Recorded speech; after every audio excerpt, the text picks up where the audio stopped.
Well, man, it looks like we're live on Facebook. Yeah, I saw that too. I was looking at it on my phone. Yeah.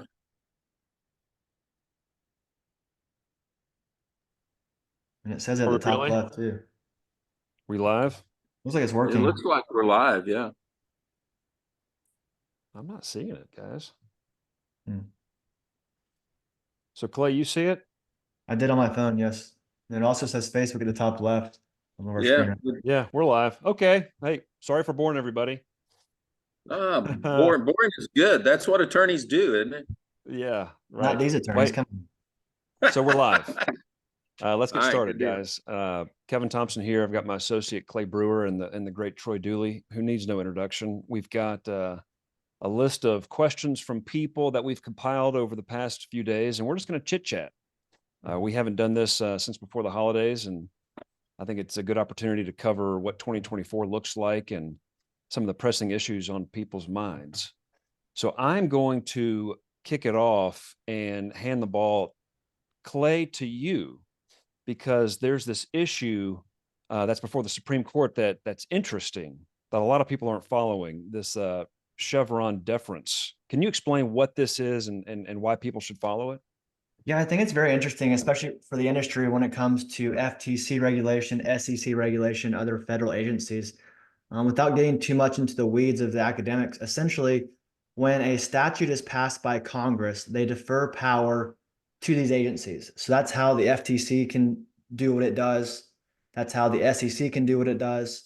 But when something is ambiguous, so for example, in my opinion, Section 5 of the FTC Act is ambiguous. Misleading and deceptive practices. What does that mean? I have no idea. I could argue it means anything under the sun. I could argue it means only a few things. So Chevron deference right now is a Supreme Court case that says any ambiguity like that, courts will defer to the interpretation of the particular agency. So for Section 5's purposes, the FTC, as long as that definition is reasonable. And so right now before the Supreme Court, it's a fishing case, so the facts don't really matter at all. But the Supreme Court will be questioning, or they're at least asking the Supreme Court to question whether Chevron deference should stand. So I think that's very important for the industry, as we've seen with recent SEC interpretations from Bitcoin to other things across the board, and then through our industry since probably its inception for the FTC. And what is a pyramid?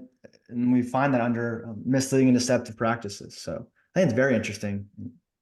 So Clay, is the Supreme Court going to rule whether or not it's got to be tightened up so that it's not as ambiguous as it is right now, or what is it they're actually looking at? Yeah, so you have to have a question before the Supreme Court, and the actual question in the documents before the Supreme Court is whether the court should overrule Chevron, or at least clarify that statutory silence concerning controversial powers is expressly, broadly, or narrowly interpreted. So they are asking the court to overturn it. And Supreme Court justices like Clarence Thomas, for example, has been in favor of that. So it'll be very interesting what the other Trump appointee, just for recency's sake, might do with that. And then with the recent, I guess, blunders, for lack of a better term, when it comes to certain regulatory agencies of certain complaints and things that they've filed, I think that it's extremely important and an apt conversation to have.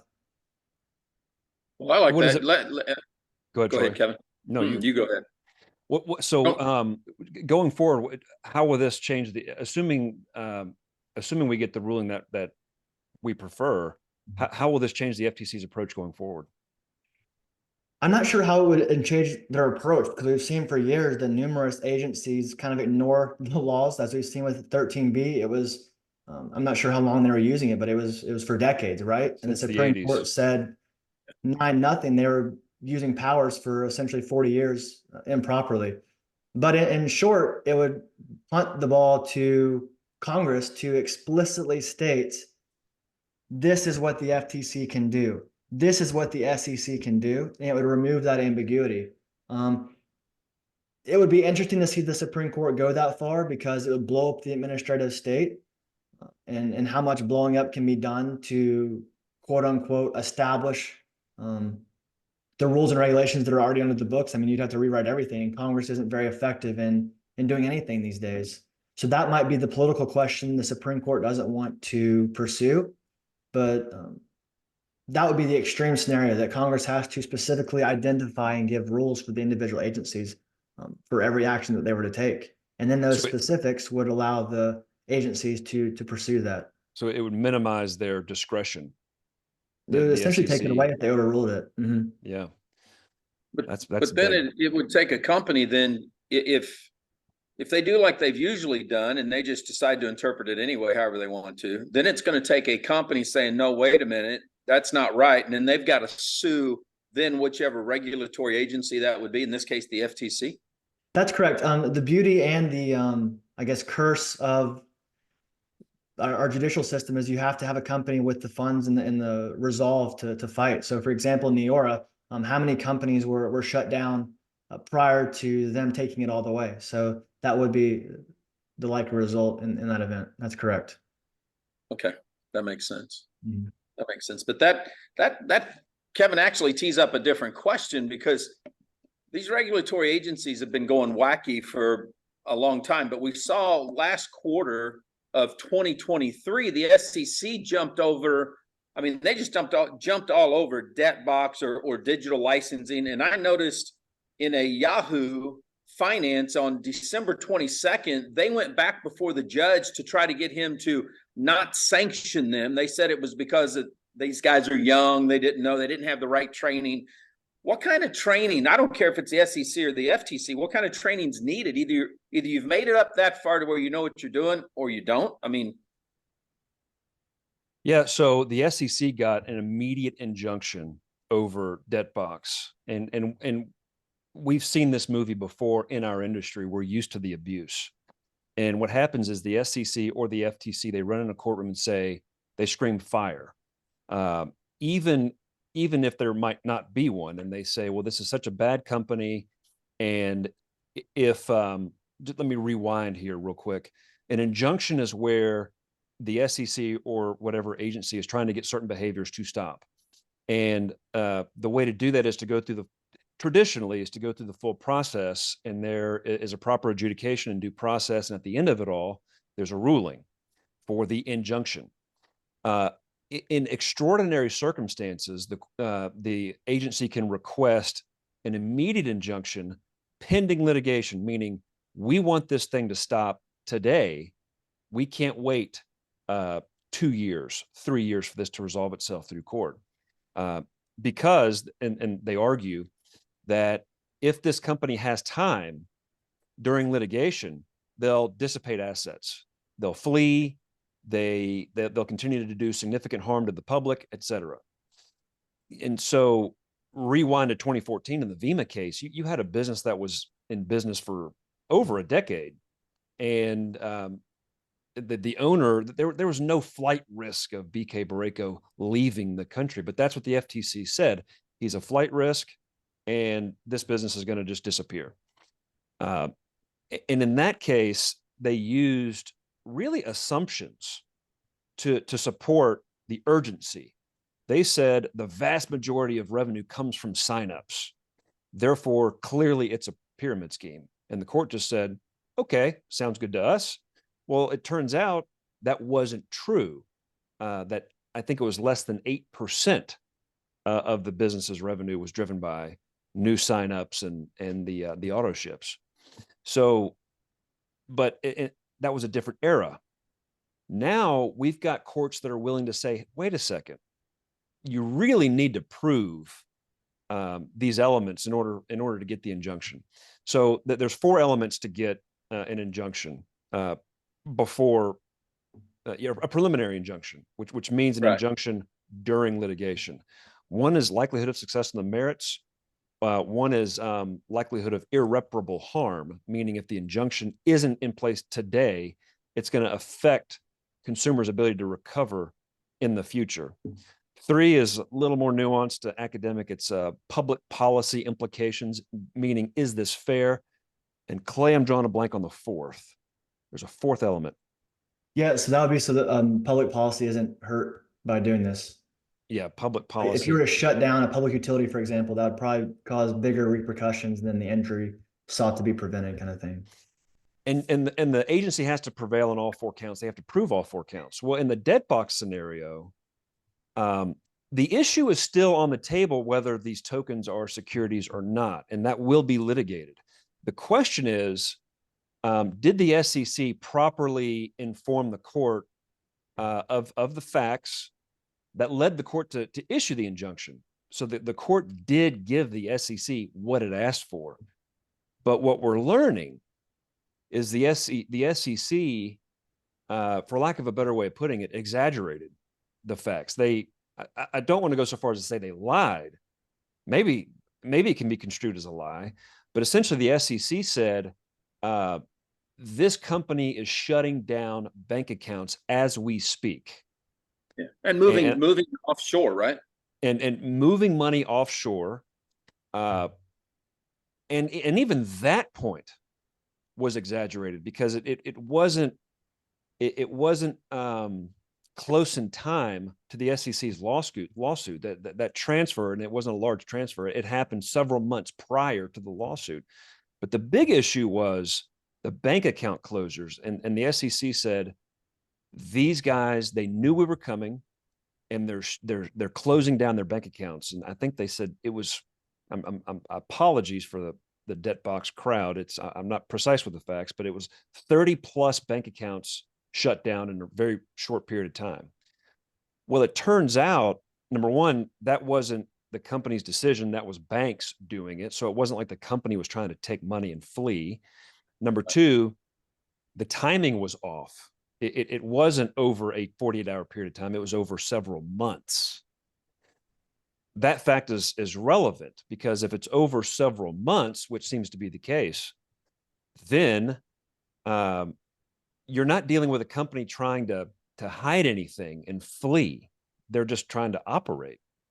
And so the SEC, they went in the courtroom. They said, this is an emergency. These guys are closing down bank accounts as we speak. Judge said, oh crap, right? That's what it looks like. And he issued the injunction. Turns out that wasn't the case. And to this judge's credit, he is pissed. So I read the order where he's I don't know the language here, Clay. We don't litigate, but where he's trying to compel the SEC to prove why they should not be sanctioned. It was a show cause order. You have to show us why I should not sanction you for misrepresenting these facts to the court. And the SEC says, our bad. Yet they responded. They said, you're right. We didn't get that one right. My explanation is the SEC is not used to being held to this high a standard. They just say whatever they want to say, and there's no consequences. Here, there's a consequence. And so the issue is still pending, and it will remain, whether these tokens are securities or not. But how this injunction happened, and the damage that it did, right? Because, I mean, Debtbox and those companies would be in a completely different situation if they weren't immediately shut down, if they had an opportunity to defend themselves. Let me ask you something, Kevin. Yeah. The SEC, according to what the SEC presented to the judge, they used snippets of a video. They used certain snippets from social media.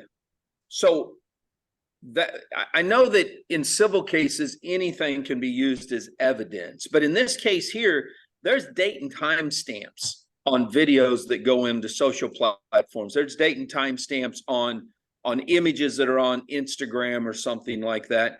Even going back to what you just shared, the bank accounts isn't this just law 101? You look at your evidence, you look at what you have, you realize, oh, wait a minute, these bank accounts were shut down over the last few months or the last year, I think, in a couple of cases. And, oh, the client did it, the bank did it. I mean, isn't this just common due diligence, whether that's the attorney or the paralegal or the investigator themselves? Yes. I mean, how did it miss? The question is, would the SEC have gotten this injunction if they were honest in these facts? And I don't think they would have gotten the injunction. I think it goes back to that element of irreparable harm. So likelihood of success on the merits is one of the elements, and maybe they can prove that, maybe they can't, about these tokens being securities. But is the public irreparably harmed if that injunction is not in place? And I think they would have lost. These injunctions they're given in extraordinary situations. And so I think the SEC, they saw these facts and they exaggerated or lied about them to create the impression that this company is in the process of dissipating assets. I've never seen a court sanction the government before. It would be amazing if that were to happen. Debtbox, and to their credit, they've got amazing lawyers. This issue has usually in network marketing cases, the public generally just doesn't pick up on it. They don't really care, with the exception of those of us in it. This has elevated to a level where, well, I call it crypto Twitter or crypto X. The crypto community on X is really discussing this, saying this is just another example of the SEC abusing power. This is part of the rallying cry. It is Fortune magazine, Fortune's crypto division over there. Their reporters are covering this in great detail as well. I mean, what you just said, it's really catching the eye of some other people. But let me ask a question on this, because I know we've got people that were in Debtbox or may still be in Debtbox. We talk about irreparable harm. Do the consumers, I mean, even if this was an unregistered security and there was a fine or whatever happens there, these guys actually have, I don't know, thousands of people that were out here mining or doing whatever it is they're doing. And I don't want to go back into that. It's a rabbit trail, but do the consumers, the US citizens especially, have some kind of recourse when regulators jump the gun like this? Well, I saw Debtbox's response to the SEC's defense of itself, and the SEC, they were very conciliatory and said, yeah, we screwed up. Young attorney, they knew about the error and they didn't correct it, which again, in years past, it would have been fine. Nobody's calling these people to the carpet. So the SEC responded. Debtbox had a reply, and they hammered these guys and said that over, I want to say over $200 million in value was incinerated because of this. And so your question is, what sort of remedy did the consumers have? Clay, that's an academic question. I punt those to you. I don't think there is a remedy for consumers here. Yeah, not really. I mean, the furthest you can really go is for the sanctions. I'd have to know more, so I'm just speaking off the cuff here. But it's kind of similar. I mean, obviously very different, but I mean, a guy that's in prison for 40 years and they're kind of just like, oh, sorry, we messed up kind of thing, right? Yeah. I'm sure there's some kind of recourse, but nothing that would be, I mean, the damage to reputation alone is done. That eats most companies alive from the inside, from the start. You know, so after you have that in the light, it's very hard to retract it. Yeah, it's a scarlet letter. So when that injunction hits, and that's why I was, you know, I should have been more careful in my early statements.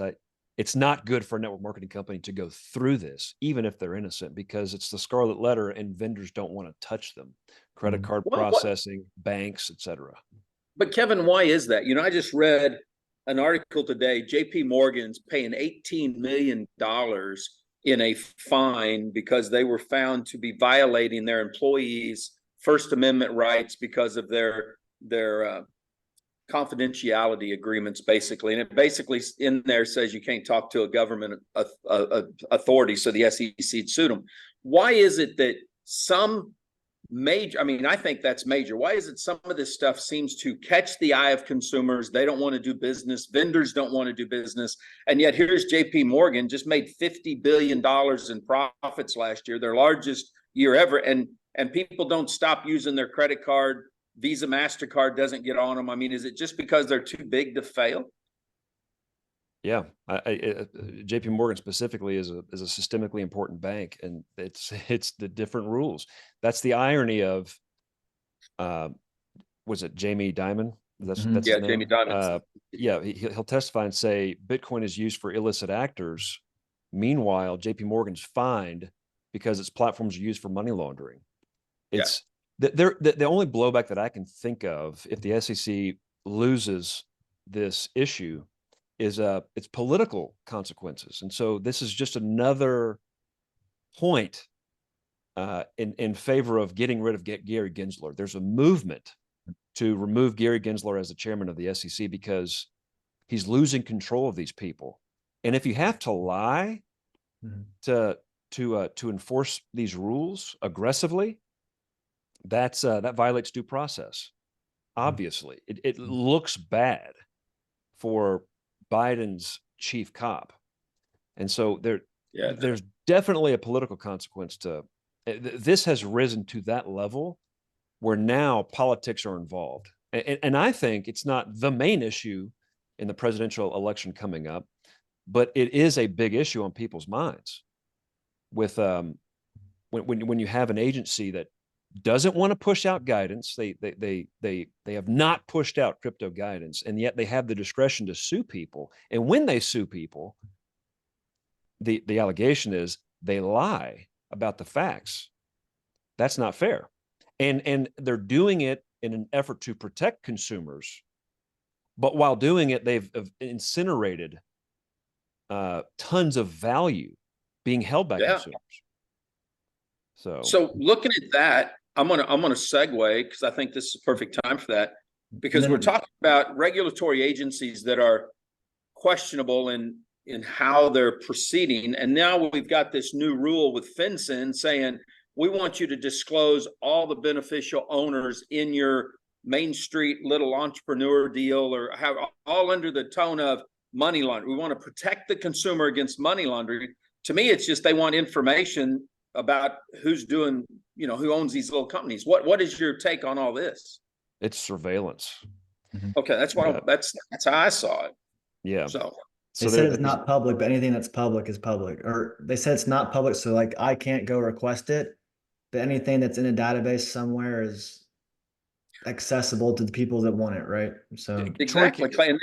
But they also said they would release it to foreign governments that are in an investigation. And I mean, to me, look, I'm a citizen of the United States, and if a government agency or a law enforcement agency has an investigation, I'm assuming that they would try to do something to get my info, just like with a cell phone. But to give it to a foreign entity, I don't see why that should be. My information needs to go anywhere outside the U.S.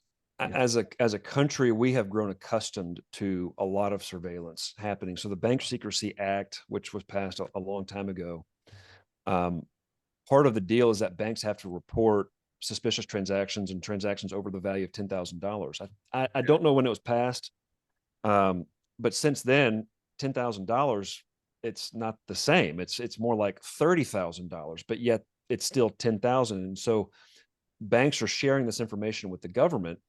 It's one of the ways they got Hunter Biden in this Hunter Biden story with all the suspicious activity reports.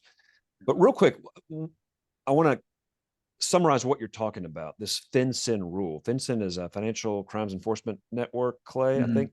Yes. And it's a rule that requires, if an entity exists, forget entities that are created going forward, but if it exists, and Troy, you have an LLC, right? We'll use that as an example.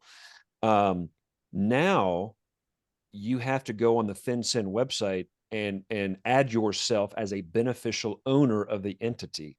So now the federal government is tracking all the shareholders of small companies. So, and there's, we can talk about whether it's good or not. The reality is the federal government wants to know, I guess for IRS purposes, who owns what entities so they can kind of know who to audit. So if I were to create an LLC in Tennessee, let's say, Troy, I'm representing you and you say, I want an LLC in Tennessee, and I create an LLC for you as your lawyer. It's just my name on the documents as the incorporator. The ownership is not required. Actually, it might be in Tennessee. It's not in Wyoming or Nevada or Delaware. Right. There's some states where it's private. But you don't have to disclose. I wouldn't have to put down there for you all of the managers and members of your LLC. So the federal government's just frustrated here because they don't know who owns what. And so now I've got multiple entities. You go to the FinCEN website now, and Troy, I'm going to recommend you do this. I'll tell you how to do it. And the people watching, you have to create an account with login.gov. That's their login service. And you get what's called a FinCEN ID. It's almost like a social security number. And then you drop that number. You have to, with all the entities that you own 25% or more of, all the owners have to be disclosed. So I don't like it. But this is where it gets into politics. I think it's excessive surveillance. There's, the right to privacy is all but disappearing in this country. I don't like it. Yeah, Clay. It's the use of terrorism or other ill-gotten gains to grab more power is kind of what it is. The premise in 2019 when it was passed was along those ideas. But I think obviously it was before COVID and everything like that, but I think it's a big target to the crypto companies and those things that try to move towards decentralization. Because to continue off of what Kevin said, it's not just the beneficial owners that own 25% or more. It's those that receive substantial economic benefits from the assets or exercise substantial control over a corporation or LLC. So even if you're an officer, your name, you have no benefit in the company itself. The fact that you're purely making decisions and maybe receiving an income from that. And the way it can be a trust.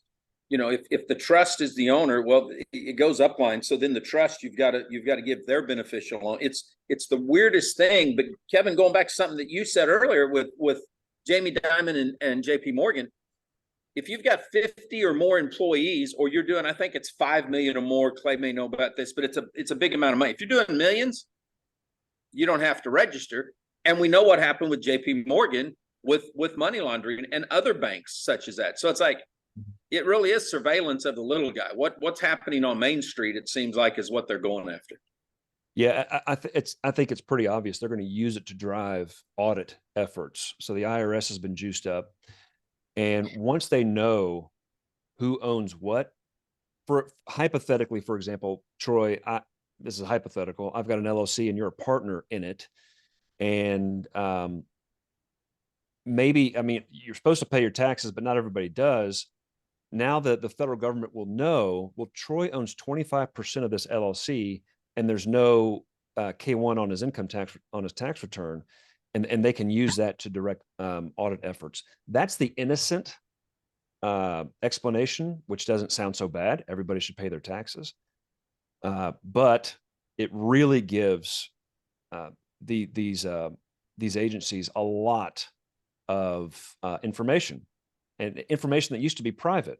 So I don't know if, for example, if Tennessee were sharing with the IRS who owns what, now it doesn't matter.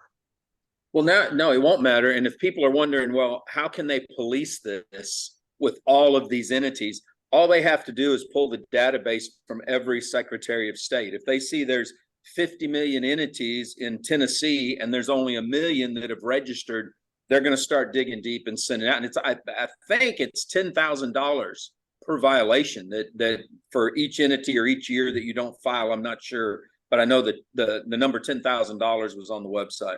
Yeah, 500 a day for others. It adds up very quickly. So people have a year to do it, and the way to do it is you have to do it whether you want to or not.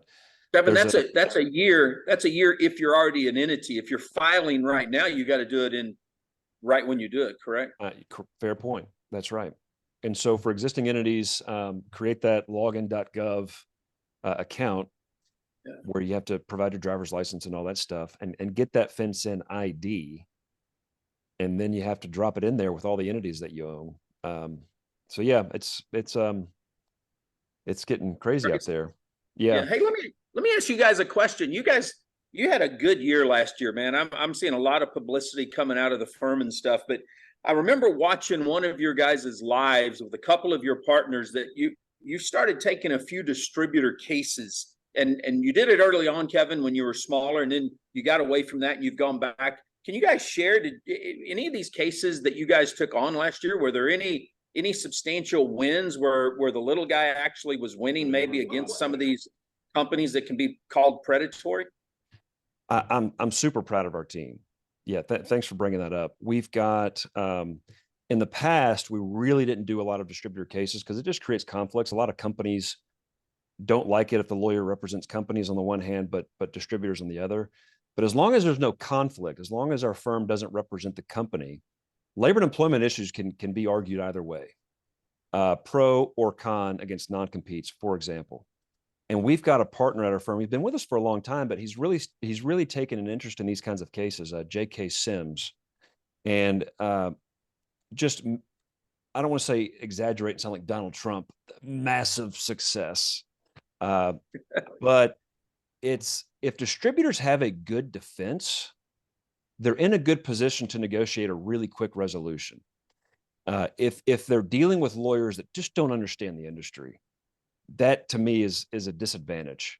And it does happen where companies sue distributors. We haven't been on that side in a long time where we've sued distributors. It has to be really egregious, like obvious rating.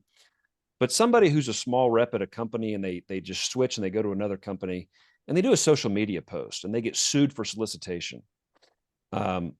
We're taking on those sorts of matters, and we've had a lot of success because courts they're hesitant to really drop the hammer on a single mom that's trying to sell skincare. So this is just one small example. Vela Vita sued some distributors. They've sued quite a few, and we're representing the distributors. And Vela Vita asked for an injunction, and the distributors defended themselves, and the court said, "You don't get the injunction." So that's just an example. So we're doing more of those cases. We've got a really good team that understands this stuff well. So that's been fun. That's new. 23, that was the first time we really pushed for that. Why is it that companies, and we've talked about this in the past, but I got a text on this. Why do companies care? If you're building in the company, let's say, I'm going to use two different scenarios, but if you're successful in a company, you're building it, but you see a new product from another company and you want to go over there and market that, and they don't compete, but you put a social media post up. Why in our industry does that seem so awful when we see other industries where there's co-branding going on, there's all kinds of other stuff? Why is that so big here? It's, in my opinion, it's a lack of maturity and a lack of judgment. So we've Troy, you've seen this for a decade or more, where a company will launch and they'll say, "We're pro distributor. I used to be a distributor. We'll never do that." And then they build up an organization, and then they start getting pressure from the field. Hey, this knucklehead is impacting my check, and so the company feels compelled to stop it. But based on experience, just seeing this movie over and over again, usually when you try to build a wall around people, it makes people less inclined to stay. It's just a bad vibe. So I advise companies, it's the company's responsibility to make it in the distributor's interest to stay. And if they're leaving, do some soul searching. At our law firm, we got 45 lawyers, I think. Every now and then somebody leaves. And instead of saying, damn that firm for taking them, or damn that person for not being loyal, we have a different discussion. It's, what could we do differently to make sure people don't want to leave? It forces us to be better. And so I advise companies to focus on that. Because when lawsuits start flying, it's, number one, it's a bad optic. It's big versus small. Number two, it sends a signal to the field, which sometimes that's the point, right? They're trying to scare people into submission. Oh, yeah. But that doesn't work. It just doesn't work. And so when does it make sense? I think when there's, it boils down to the economics, where it's a do or die situation. And maybe somebody's leaving because they cut a special deal, right? There's a financial incentive for the rating. And they're successful in the rating. And so, and the organization is being drained, maybe that's when it makes sense. But if there's minimal economic harm, and the reality is, and Clay, this was on your agenda, I think, there's a new rule that was passed regarding gig workers / independent contractors. Yeah. And when people are treated like highly paid employees. Like you'd expect non-competes with executives. Sure. When your brand new distributors treated that way, I think that really undermines the argument that they're contractors. And so we're seeing that really unravel slowly. Clay, what can you talk about that rule? Is it a law that was passed regarding So it's a classification? rule. So it's a reinterpretation of a previous rule that was done in the independent contractor rule that was done in 2021. So this new one will go into effect in March of 2024, so March of this year. And essentially, it's kind of just redefining the distinction between independent contractors and employees. And so this kind of goes back to our original conversation of Chevron deference. The agency is interpreting what that means because there's no real statute that kind of goes into those specifics, right? So you need a rule that defines what that is. But they go to the economic dependency test is what they call it. And so as an individual, they have 6 factors with no individual factor carrying more weight than the other. It's more so based on the particular situation. And so the typical law school example is you have a painter. The painter comes to your home to paint. They get paid for the project. They do it on their own time. They bring their own materials. They bring their own workers and do the job they were given, kind of thing. The issue our industry faces, in my opinion, is the more and more restrictions you place upon individuals, the more you're starting to treat them like employees. And the DSA is extremely adamant against this rule. So hopefully they're not wanting it to go into effect in March. But essentially, if an individual is reliant upon the company for their economic well-being, for lack of a better term, And then that's the that only would- option based on correct, non-competes. correct, right. And I think that's a huge factor. So it gets more into the economic idea of things as opposed to just a checklist kind of thing. And then to go back to what you guys were discussing before of why do companies sue, I think first off, this is just me speaking freely here, is if you're scared of an individual leaving and raiding your company and going to a new company, it's probably because of the practices and things that you've implemented at your own company. I've seen this multiple times where you might have a nice little bridge deal, but then you're upset that that individual is jumping ship. So I think it all starts from the top and how you grow your company, and you can resolve a lot of those distributor issues. And then secondly, if an individual distributor is jumping to the new shiny object on the street, whether it's crypto, whether it's reseller rights or anything, it's probably because the company itself has lost their vision and they don't really have a why. And so I've seen a lot of companies lose distributors and close up shop because they've lost the mission or never had a mission for why they're in the industry itself. And so they'll start in nutrition, but then a week later they'll have travel, and then a week later they'll have Forex. makeup. Yeah, Forex. Where does that come from when you're a nutrition company? No one wants to be a part of that. And I think all of those things kind of combine and result in that. And then you're stuck suing individuals who jump ship. And then you're focused more on suing and retaining your sales force as opposed to making sales and growing your business from where you started it. Well, now, see, that makes sense. And you just brought up Forex, but I don't care what it is. If we've got a company that starts out, let's just say they start out in Forex, and then they add cosmetics and energy, and they add all this other stuff, it would seem that they're trying to create a way to keep their people from leaving, because they're saying, well, now you can't go over there because you'll compete against us as a way. So with that being said, with that the focus, I know the FTC right now is trying to get rid of a non-compete. California's gotten rid of their non-compete. What's the difference between a non-compete and a non-solicitation? Because we see both words used in our industry here. Well, you want to take that? Clay, I'm going to kick it off to you, Sure. but I do want to say non-competes are falling out of fashion in favor. The FTC I don't know where I saw it, but when they see non-competes on consumers, they view that as a form of false advertising.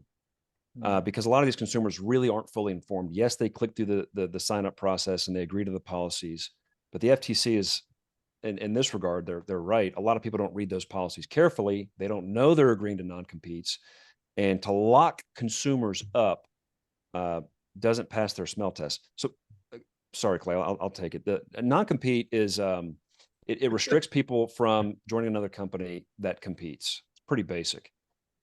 To us, that's never been the angle that a company should take when pursuing distributors. Joining another company doesn't do the harm. It's when they raid, and that's where the non-solicitation comes in. So non-solicitation, that's the provision with teeth that says you're not able to recruit people you did not personally enroll. So while non-competes may or may not be enforceable based on the state, non-solicitations generally are. And that doesn't matter, Kevin, excuse me, but that doesn't matter if it's an affiliate that joined for the income opportunity or a customer that joined to buy the product, correct? No, customers do not agree to the terms. So customers are not restricted by contract. It's not the same. Okay. It's just anybody who can make money in the enterprise. They typically are subject to the non-solicitation, which okay, but let me rephrase that. I'm saying that if I leave the company under a non-solicitation agreement, I can't go after my customers, quote unquote, that I brought to the company, because that's an asset of the company now, correct? It's usually the non-solicitations are carefully written where you can pursue people you personally brought in. It's okay. Everybody else. And that's where it gets so confusing with social media, because when somebody shares on social, they're not able to segment the audience. Sure. And let's say they've built up a brand in a certain company, and they have a lot of Facebook followers and friends that they did not personally enroll.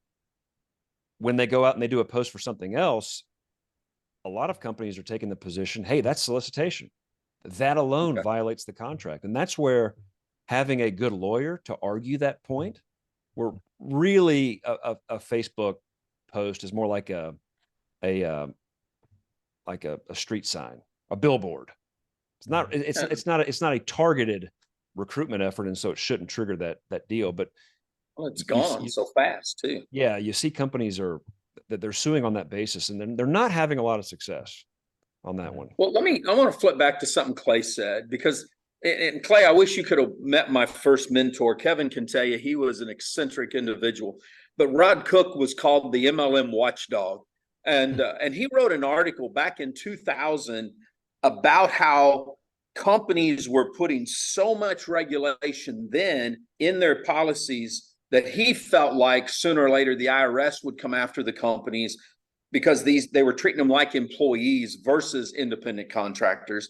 You know, now we fast forward almost 2 decades, going on 2.5 decades, and we see even more of these policies. Do you feel in this space now that we will start to, maybe with this law, see a shift back to more ease on that, where there's more room for these guys to actually be gig employee or be gig contractors, be doing side hustles and not be regulated as much with the companies? Yeah, it's super tough. I mean, if all men were angels, it would make policies not needed, right? But the reason policies kind of exist is because we've seen something happen where it was detrimental to the company.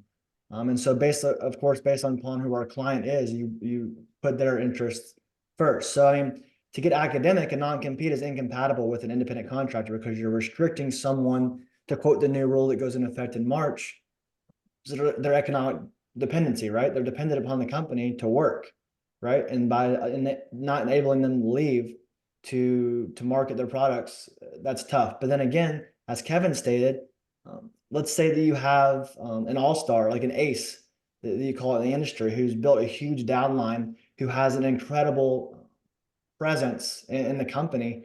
That person jumps ship and brings 90,000 people of their downline with them. I mean, how do you restrict that, right? So, I mean, obviously those aces are aces for a reason. They're not happening every day, but those are the main issues that we see clients. And then on the reverse, that distributor wanting to leave to either make their own company or go see greener pastures somewhere else, right? So that's the biggest reason why policies are so stringent. It's not necessarily for the individual who's making $500 a month or something and kind of selling through a link on the side. But unfortunately, those individuals are stuck within these parameters of a greater policy, because we've seen companies, and I'm sure you guys have seen it, be completely decimated by one person leaving. And that's unsustainable. And so how do you balance that is the biggest test we're going to be facing going forward. Well, what happens if the IRS? Oh, go ahead, Kevin. No, Clay and I are seeing more companies pare down the policies. And we talk Okay. about it because leaders are insisting that this isn't fair. And so it boils down to education. If the field, in a discussion like this, if the field demands it of the company to loosen up, they'll loosen up. And we're seeing that more and more. And it's Okay, important so the let me ask company realizes that they're less protected by doing that. So it's kind of a give and take, right? So, Yeah. so that's looking at it from a pretty balanced view, but what if the IRS decides you're treating these people as employees? Do companies have a risk now of the IRS coming in and saying you're going to owe all these back employment taxes or something like that? Or is there just a fine and they got to get their act together? We haven't seen a lot of that litigation. Usually it happens at the state level. Like there's a case in Oregon Okay. where Oregon Okay. said these people are employees and you're not properly paying taxes. We haven't seen the IRS do this on a company. Okay. So usually the IRS takes the position that direct sellers are independent contractors. I actually do think there's a law in the books. The DSA got in there that There is from 1986. So yeah, it's there. Yeah, that direct sellers are independent contractors. But Mhm. we'll see how this all plays out. I think the biggest thing right now is we've seen a few cases in the United States Supreme Court limited it, but there's a rule in California called PAGA, so the Private Attorney General Act. So that requires an aggrieved employee or someone that thinks they're an employee to bring a case against a company or otherwise on behalf of the Attorney General. So it's no longer left to the government agencies to do so. So again, like I said, the Supreme Court has limited that from an arbitration perspective recently. But what may come of that and what other maybe more similarly situated states like California might do with a PAGA type claim would be the most important thing to watch out for. Yeah, the PAGA thing is interesting because essentially a lawyer can deputize him or herself and say, on behalf of the state, I'm going to make this argument that you're violating our employment law, and so you see more action in that state. So that's interesting. You know, Mel Atwood had a question about field advisory boards, and I think that's a good question. So Amway has this thing called IBOAI, Independent Business Owners Association International. And I basically compare it to a labor union. And this board represents the interests of the field. So when the company has to make a change, they run it through the board. I think it's a great concept in theory, but it's something really hard to execute, because if a company wants to change the compensation plan to protect itself from risk, like, holy crap, we don't have enough customers, we need to have a customer requirement, for example. If the field says no, the company's got to do it. So at the end of the day, and having experience litigating against Amway, the company has the ultimate say. But I do think it's important to have a group of people in the field at least liaise issues to the company, so the field in general knows, hey, these issues are being elevated, because nobody wants to be the one that pops their head, above water and get it chopped off. So communicating hard things through a board, I think, is a really good idea. There's a way to structure these boards. A lot of your smaller companies don't want to deal with it, though. Well, I think they, out of fear, they don't want to do it. I know, correct me if I'm wrong, and this company may be a client, so you can't talk about it in general speaking, but didn't Bob Dickey, didn't they implement something like this over at Bob's company? Yeah, Okay. they are a client, Bonvera, and I don't know how that's going in practice. I know they take field feedback very seriously, but again, in general, the issue is if the field doesn't want a change that is important to the company, at the end of the day, it's the company's risk. So I think it's good from a standpoint of getting feedback in an orderly fashion from the field. So instead of just having open Q&A with 10,000 people, the issues get funneled through a board that has experience. I think that's helpful. So is this kind of a combo between a labor union and like the professional sports, the way they get together and determine what's going on? Is there an in-between? Is there something that we could help as a legal team, but as advisors, advise companies and people to try to create it where it's more balanced? Clay, what do you think? I mean, so I have not seen a scenario where the field formally organizes through an entity. The Right. IBOAI is a different entity, and for every Amway enrollment, a small piece of that money goes to the IBOAI just for operating costs.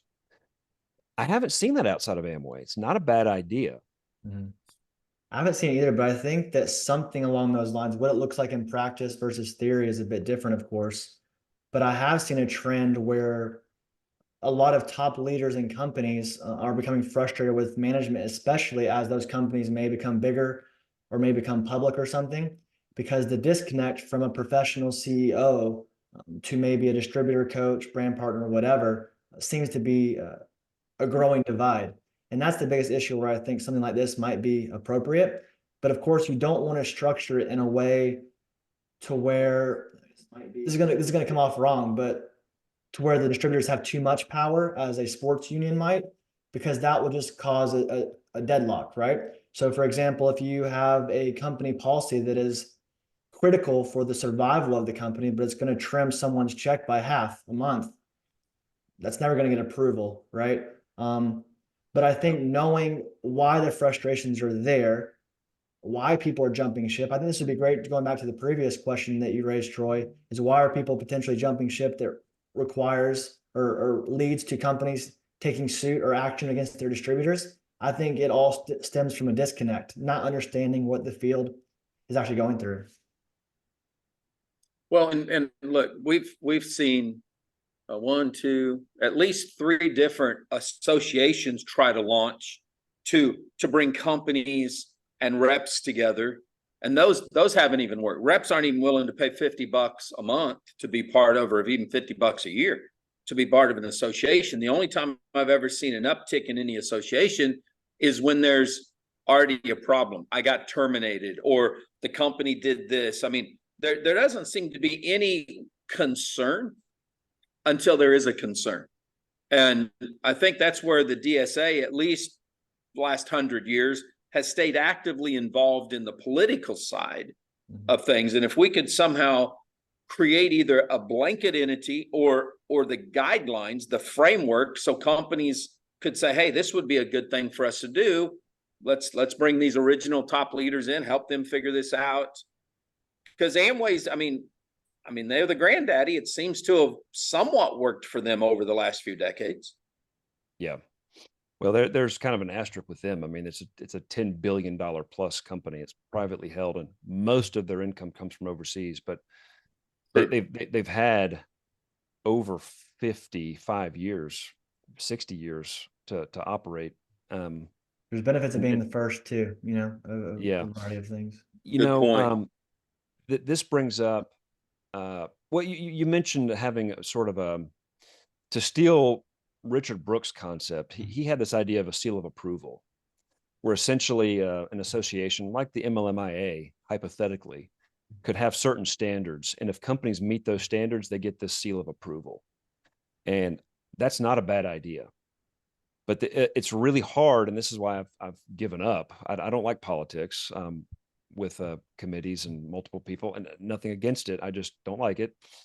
That's why Clay's doing it. And it's been a very joyous experience, I understand. But it's hard to build consensus around what those standards should be. And that's where we've really fallen short. No, I agree. Once you set standards, you have to ensure that all of your members follow them. You're not putting someone on your stage who's promoting a pyramid Ponzi, et cetera, of course. And then secondly, if I was on the other side, if I was at the SEC, the FTC, I'm coming after you first, because you're supposed to be the shining beacon on the hill. I'm going to bring you down, because I think, correct me if I'm wrong, but a lot of the big cases and settlements were all DSA members. So Recently, there's no coincidence in that, in my opinion. Yeah, I agree. We've definitely seen that, at least from the FTC side. The CFTC and the SEC's gone after some of these crypto Ponzi's, but it was common sense looking at them in the beginning that was just money plays, that people were looking at. So it's definitely a little weird. Yeah, and very small, brief complaint of mine is that there are some massive Ponzi schemes out there that operate unmolested, untouched, and yet the FTC chooses to sue Noora, a skincare company with a 12-month refund policy. So it's bizarre. Noora's something I want to talk about, or at least get off my chest here, is that Noora's victory is really massive.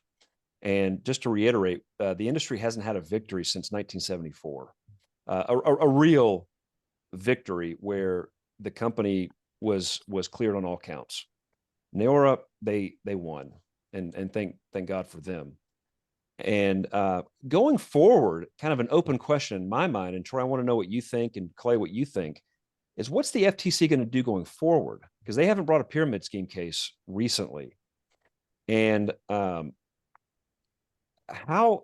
in years past, they had experts who came up with just the most complicated formulas based on bullshit, for lack of a better way of putting it, to prove that the plans are primarily driven by recruitment. And Noora's victory, I think, really blows up that whole strategy. I don't think the FTC can do that going forward. For example, their go-to is Stacey Bosley, an economist at Hamline University. I don't see how they can do this whole complicated economic analysis going forward. Clay, any opinions on that? How are they going to prove these cases going forward? I really don't know. I was talking to a client earlier this morning about there's no statute or anything on the books for a reason. And they've been doing those notices of penalty offense. So there was what's the word I'm looking for? Like a for-profit college that was sued recently, Grand Canyon, I believe is what it's called. There's a lot of funneling programs that focus on the income claims, and they call it bogus business opportunities. They're kind of getting under the hood with that. But you're right, when it comes to a pyramiding perspective, I no longer think that is it's the hot topic of maybe conversations and things. But when it comes to the FTC, I do not think that's taking the lead anymore. I think that it's, of course, the antitrust cases are going to take a lot of power from them, or not, a lot of brain power away from them. But I think income claims, marketing claims, advertising, product claims, that's something that's low-hanging fruit that the industry can fix. But unfortunately, the bad actors are not permitting it to be fixed. And so I think that's what they're going to be continuing to go after. Pyramiding is kind of done.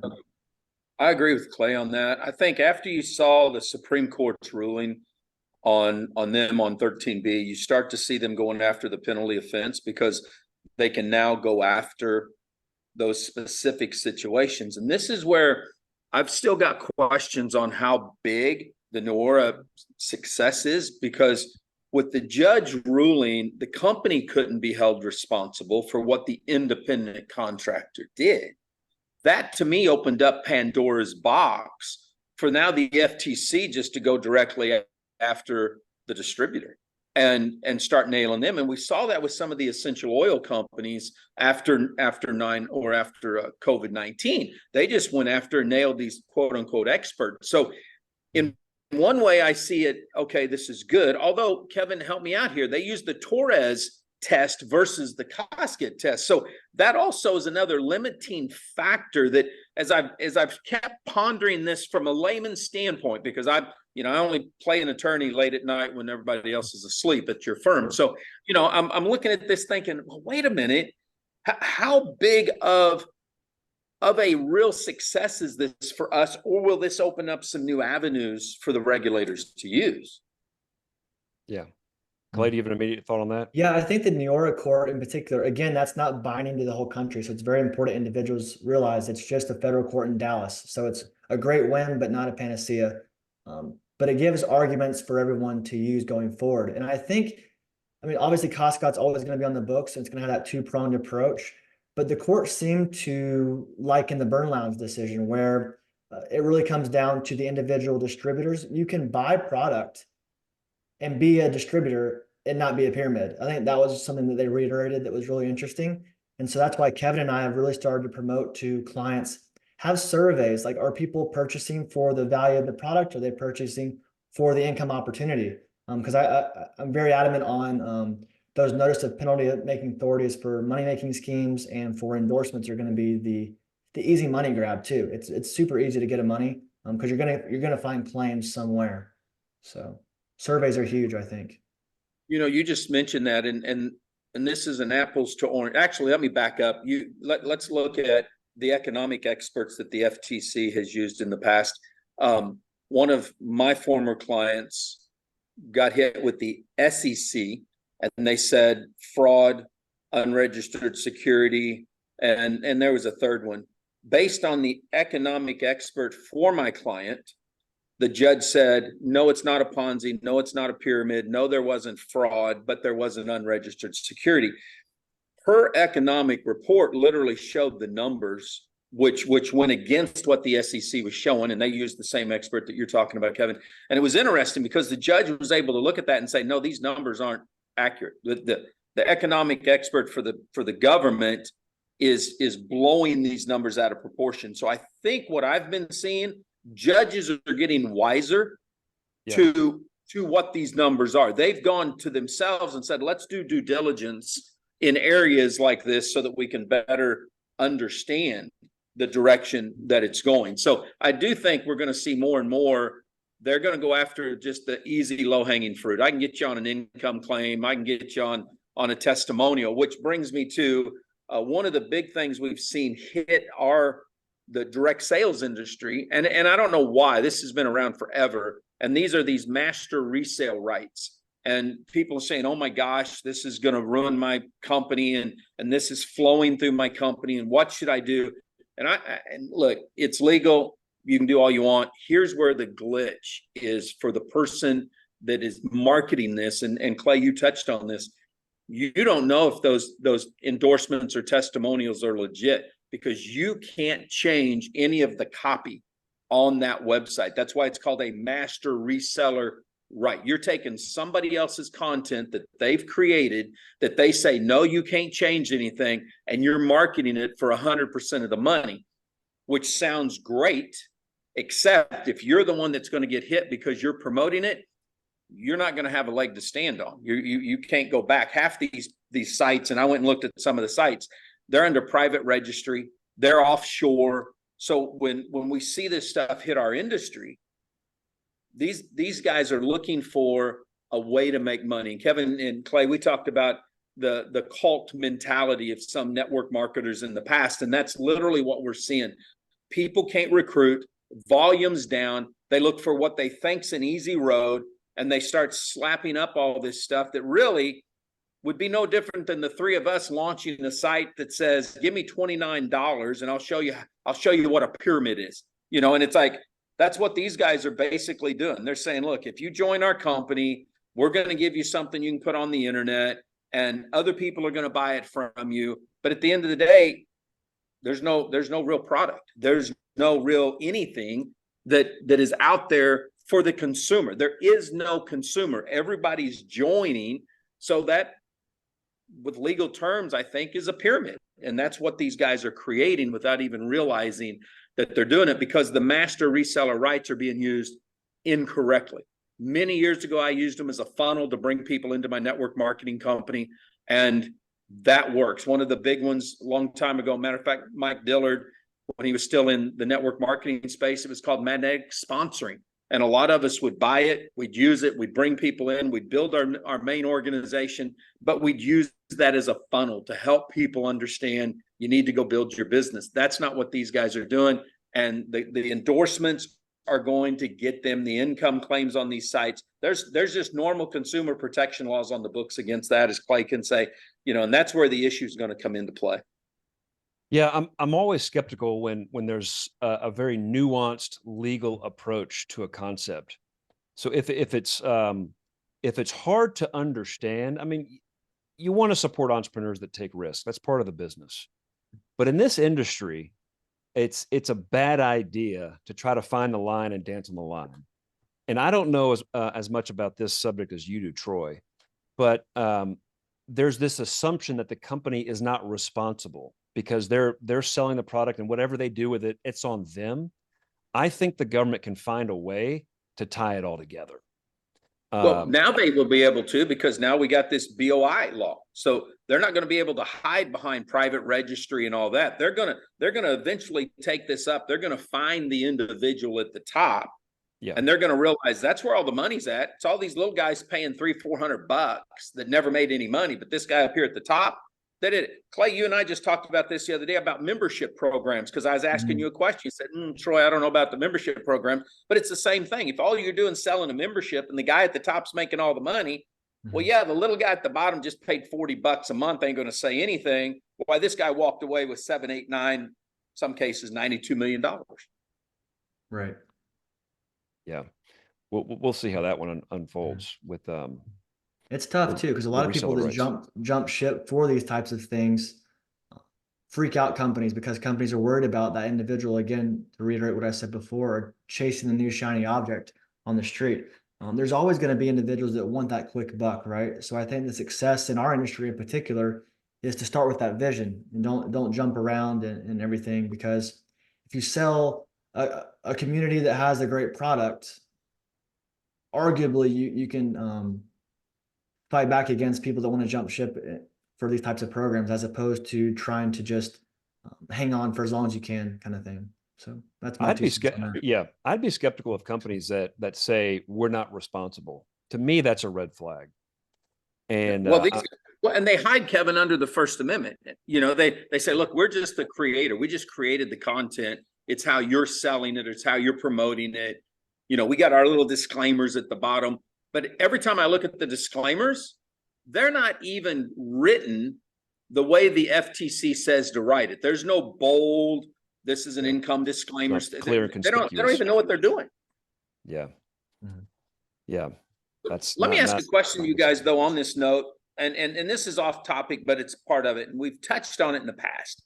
I'm seeing a lot of the companies, in order to continue creating volume and continuing to prove value of the products, they're starting to go on to Amazon, gate the product at retail plus 10%. And in some cases, especially essential oil companies, they're selling millions a month off of Amazon at a retail price, far above what the network themselves are selling it for. Two questions. One, do you think this is going to be the ongoing trend in the direct sales profession, what we're in?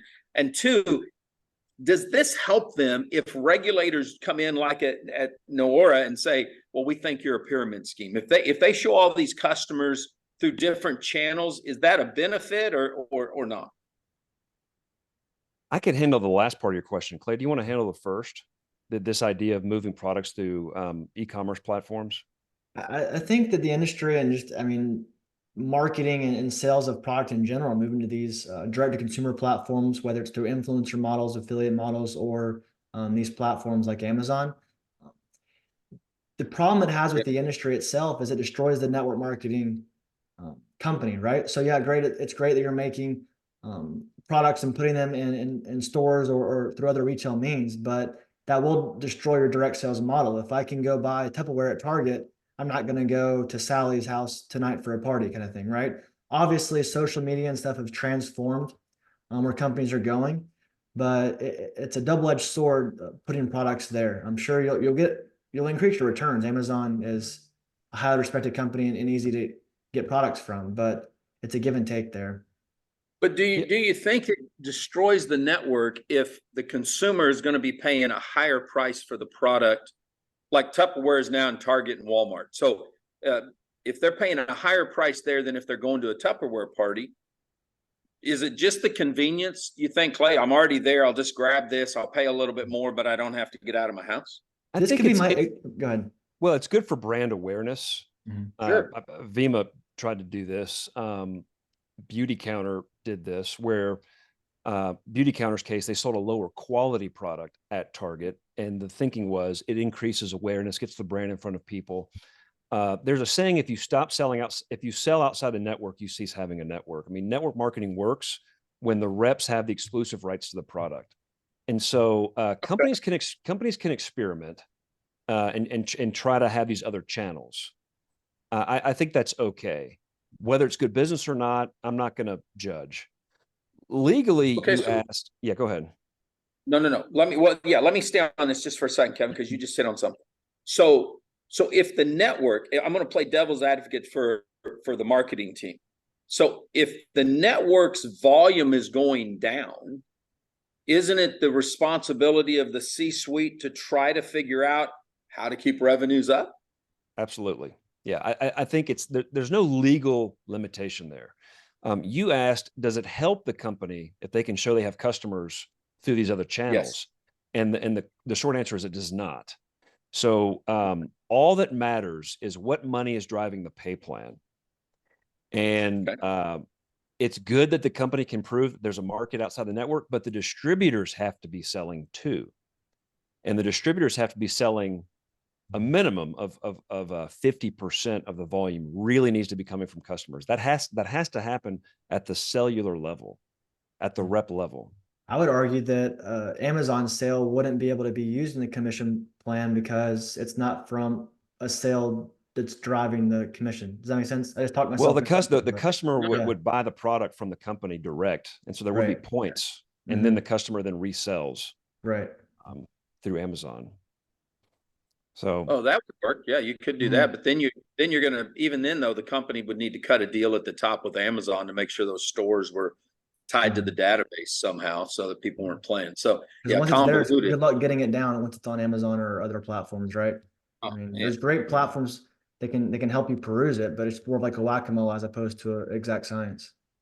Yeah, I mean, there's no doubt about that one on that. But that raises another question then, because we're seeing more and more companies, guys, and we've all had these talks online and offline, but the industry's flatlined. And it could be for a variety of reasons, regulatory oversight, just coming out of COVID, things are different. But if I go back and I look at Advocare, reading through Advocare's case and seeing that their forensic accountant was very, very clear, you can get rid of the network and you're still going to do okay. If that becomes the mainstay, if more and more companies start looking at their books and saying, well, wait a minute, we don't need a network, then is that the distributor in the field dropping the ball and not proving why they are valuable, why the network still makes sense, why network marketing still works? Yeah. So in the Advocare case, you have your ear close to the ground. I don't know if that was a smart move for them financially or not. What are you hearing? Yeah, they're still doing great. I mean, I've followed them on purpose. And when I bring up Advocare, man, they've still got a rabid fan base that's just making a one-level affiliate, but they're all talking about, we make more money now selling product than we did trying to build a network. And that's why I bring this. I'm perplexed with it, to be honest, because I didn't think it was going to be accurate. I thought they would really go downhill, but they didn't. And that may just be because their footprint is so big within the athletic associations from the bottom to the top and their products were clean. I mean, that was one of the big things. That guy's Charlie, the original founder, is an ex-Chiefs football player. So, I mean, he wanted clean products from the very beginning. But I'm scared, might be too strong of a word, but I'm definitely concerned that I see more and more companies looking at all these other channels instead of honing in on how do we build the partnership. And that's one thing, going back to Amway, going back to Bob's company. It's about building a partnership, versus them against us, it seems like. Yeah. I think if I were to boil the ocean, fewer levels in the comp plan reduces risk.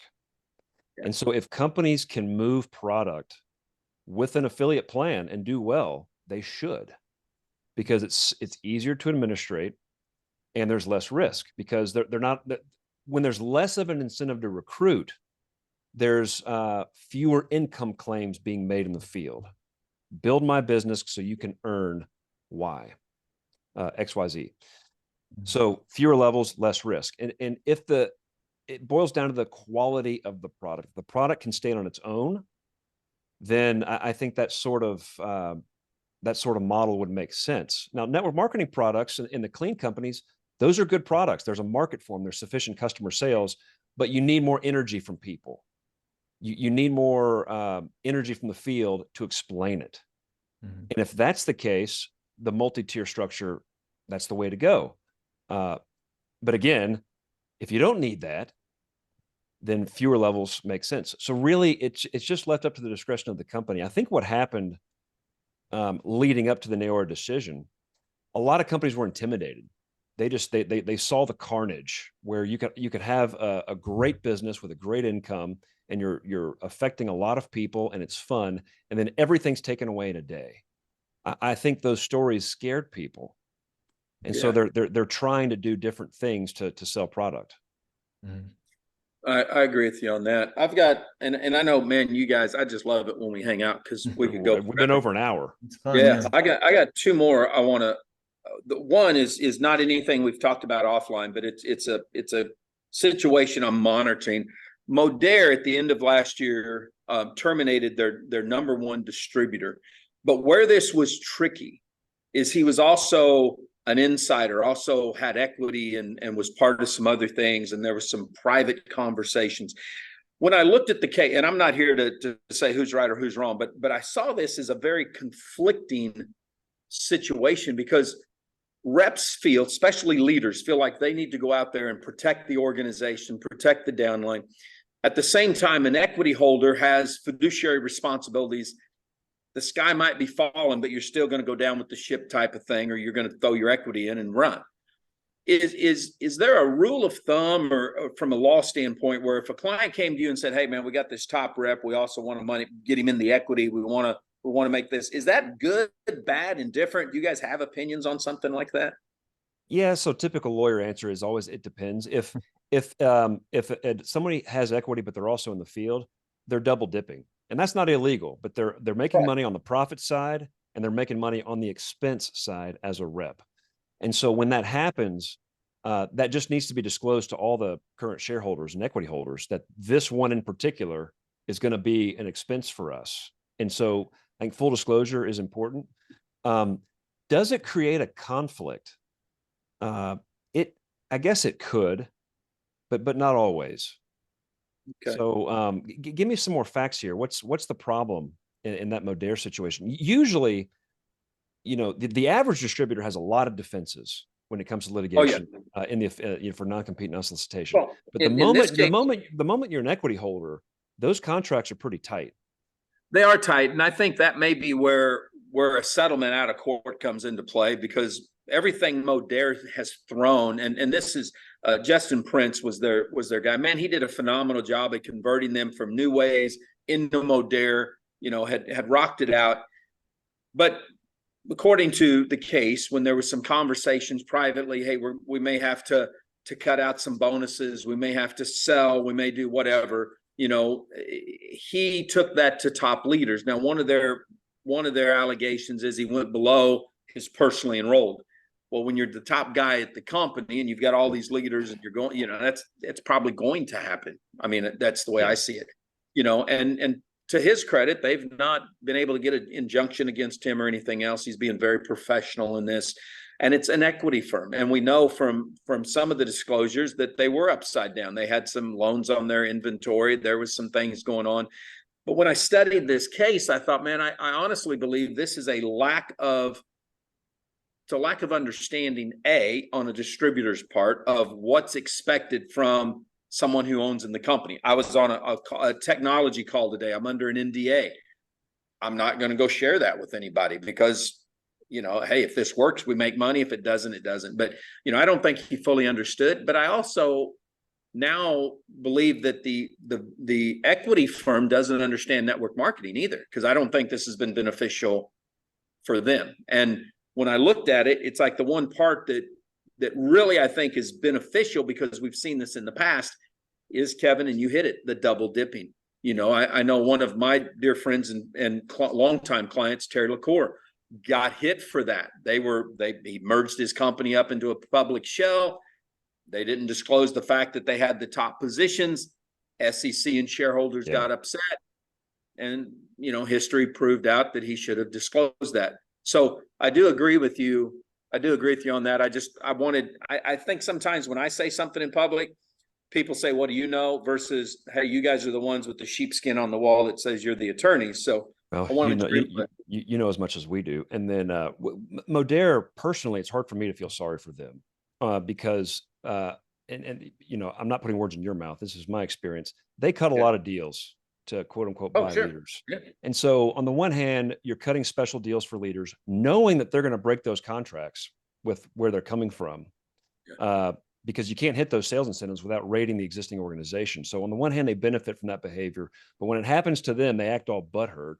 I don't feel sorry for them. No, So and we see this all the time, though. We see this across the board with, and I don't, is there even a way to stop that? I mean, both you, we've kind of touched on this here, there, and yonder with non-competes, non-solicitation, but man, this is a big Achilles heel. yeah. Well, to quote a divorce lawyer, it's the screwing you get for the screwing you got. Yeah. And when you're dealing with infidelity and whatnot, no, I mean, really, the only thing you can do is call it out, and it's really a public PR kind of issue. Legally, I think it would give, like in that scenario with the distributor / owner you mentioned, he could use those facts as part of his defense, right? Okay. The company's doing the very same thing that they're accusing me of doing. I mean, but no, there's no home run opportunity. In All that, right. in that Well, issue. I hope nobody else gets in that. I want to look at an old case, but I've noticed some things about him. Kevin, you brought it up. You know, we know what Bill Ackman, he's pretty active right now in some things, but when I go back and I look at the original, at least the biggest one at the time that we saw, it was when he went after Herbalife and called them a pyramid and all that. And they've weathered the storm and are still going strong. I was looking at their financials, that there's a new analysis just came out on them, and man, they're still cash happy. They got money, hundreds of millions in the bank.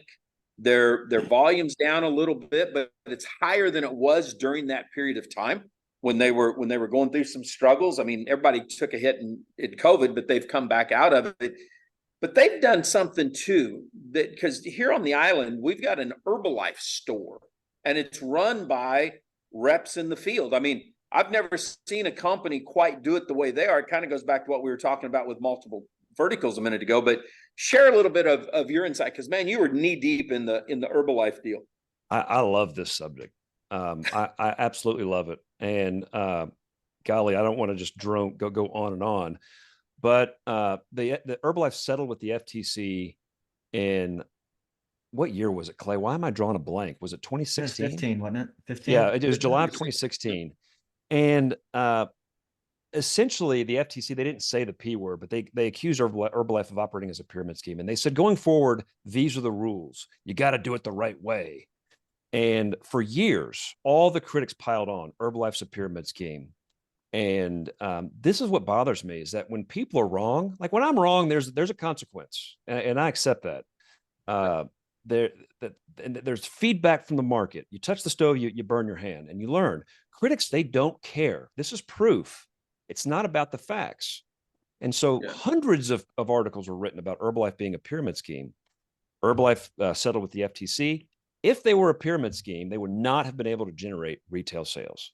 That's the main thing in the order. You have to have 80% of your revenue from retail. Herbalife the whole time was like, we got it. We don't code these people. People go to a nutrition club, they buy the stuff. We don't see that transaction, but they're there. People said Herbalife's full of shit. So fast forward to 2024, and I did this article a few weeks ago. I'll share it in the comments, where we had a summer clerk track their volume points. There's no better metric to show product value than volume points. You're either moving product or you're not. Forget the revenue. Revenue can come up, they charge different prices, but the points, that's the metric they use to track volume. And their volume's grown. Just to get to the end of this, their volume has grown since 2016. So objectively, not a pyramid scheme. And they're not, you don't have to take Herbalife's word for it. They have a FTC monitor up their butt verifying the numbers. So we know objectively they're not a pyramid scheme. No mea culpa from the experts or the critics. And that's disappointing that there's no consequence for that sort of behavior. Bill Ackman's an interesting character. He was wrong on Herbalife, but I give him credit. He's made a lot of money since doing other things. He's a very brilliant hedge fund manager, and now he's getting more active in politics. It's really fun to watch. He's very interesting. Looking at Herbalife, something that I think people need to understand is that case did shift the industry because of that shareholder call where they basically said, we don't keep track of customers. Yeah. That really, it might have been used by regulators, but it did give us some black and white. Here's our customers. Here's our affiliates. Here's customer and affiliates. I mean, I do think that was a positive for us. We needed to mature and grow into that. Maybe not quite like that, but at least it happened. Yeah, it helps when companies are successful. It helps. It provides a framework, and that's the Noora case. It's the Herbalife story, and it did undermine the experts' credibility, in my opinion, because we saw it in the Noora case. The judge was like, "This expert analysis is it's bullshit," for lack of a better way of putting it. And so I don't know how the FTC is going to use experts in the future. With the history of Herbalife and now Noora. There's also a pending case nobody ever talks about, United Financial Services. Clay, is that the one I'm drawing? Financial Education Services is what the Yeah. United Wealth Services, yeah. They were sued as a pyramid scheme, and the injunction didn't hit. It didn't stick. So that company successfully defeated the injunction effort. And so the FTC is having a hard time in our space. And candidly, they should be regulating something else like AI or something more serious. Something, I mean, and AI can be a big one. We already know that. So I think that, I like AI. Matter of fact, Kevin, touch on that before we shut down today. What you're using this clone, I find it very intriguing. What is the benefit or how does that work? I love it. So now that there's a digital KT out there, I'll drop the link in the comments here. It basically has all of my articles written over a 15-year period. And it's trained on my writing and my content. And so you can ask it a pretty precise question, like not a basic question, like are non-competes enforceable? Or is it okay to pay bonuses based on recruiting? And it references articles I've written in the past while it's giving a result. So it's really, in my opinion, it's incredible. I'm not gonna make any money selling it, but at some point I'll probably close it off and just give it to clients. That's probably what I'm gonna do. But it's generative AI. AI is driven by large language models. Lawyers deal with language. And so we've got to figure this stuff out. So this is just me tinkering. And it's one of the benefits of, I ask myself, why the hell do we write so much? This is a massive advantage because nobody else has content to train the AI tools. And so pretty cool. That's true. I like that. Well, you guys, it's always awesome. I could come up with question after question after question, but you got a new baby, Clay, you got to take care of, and Kevin's got all those kids that they're probably learning to ski in Franklin now. It's like, man, right? Snow day. Yep. This is so much fun. Thanks, guys, for doing this. Yeah, one quick thing before we go. So the Chevron deference case is being heard tomorrow before the Supreme Court. So if anyone's interested in that, that'll be really interesting to listen to. You can go to oes.com or whatever and listen to it. That'll be fascinating. So I think I'll be listening. Awesome. The academic nerd in me will be listening. So yeah, over time, these agencies have grown their tentacles, and now there's pushback. So thank God for checks and balances. That'll be a fun one to watch. We could go up now. We could get into politics because that's my frustration. I look, the elected people are only there for a little bit. I know some people say no, they're lifers, but it's the machine on the inside that goes unregulated. This is people that have been there. They're tenured in government. They make decisions. And most people never even give a clue whether or not they interpreted the law correctly. They just applied it the way they wanted to, like we saw in the digital licensing case. So, amen. Yeah, it's not just the president; it's who they pick, and people need to understand that. That's right. Yeah. That's right. So, guys, thanks a lot, man. You get me this link, we'll get it out there, buddy. Yeah. Deal. Always a blast. See you later. Thanks, guys.